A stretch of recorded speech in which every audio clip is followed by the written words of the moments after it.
دو تاخین مزن لحلب هنا هر دو تاخ جی کرد نشینن هجمارا هری مزن یا کردان لحلب الوان هر دو تاخان دمینن کدرن یک جوان شیخ مقصوده یا دنجی اشرفیه اف در روژن هزین حکومت سوریه بطیبتی هزین فرقه چاران یا ارتشاوی ولاتی و هزین استخبارات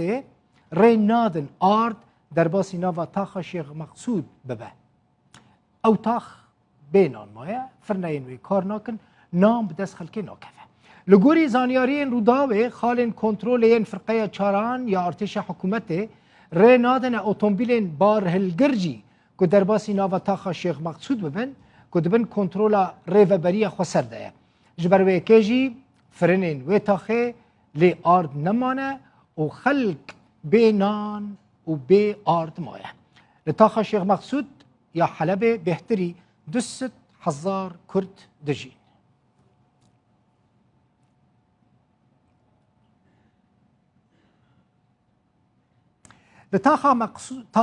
تاخ شیخ مقصود قال لك الوي داري ماما تاخ كبلندا لحلب هجمانه كمازن يا كردان الوي داري تمينه دمك الحلب كو بايتخت بيش سازيبو لسوريا نزيكي 9 مليون كرد دمان برانيا كردن كل حلب دمينن من قلت للشيخ مقصود ولا اشرفينا برانيا وان كردانجي كردن عفرين وكردن كوبانينا كاورن ام بنيرن لبازار تاخ الشيخ مقصود چه بچقاسی مثلا کیلو یک برنج رزیانی برنج هری خراب به 3,000 لیره این سوریه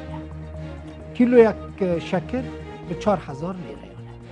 کیلو یک ساوار یعنی برغل به 5,000 لیره این سوریه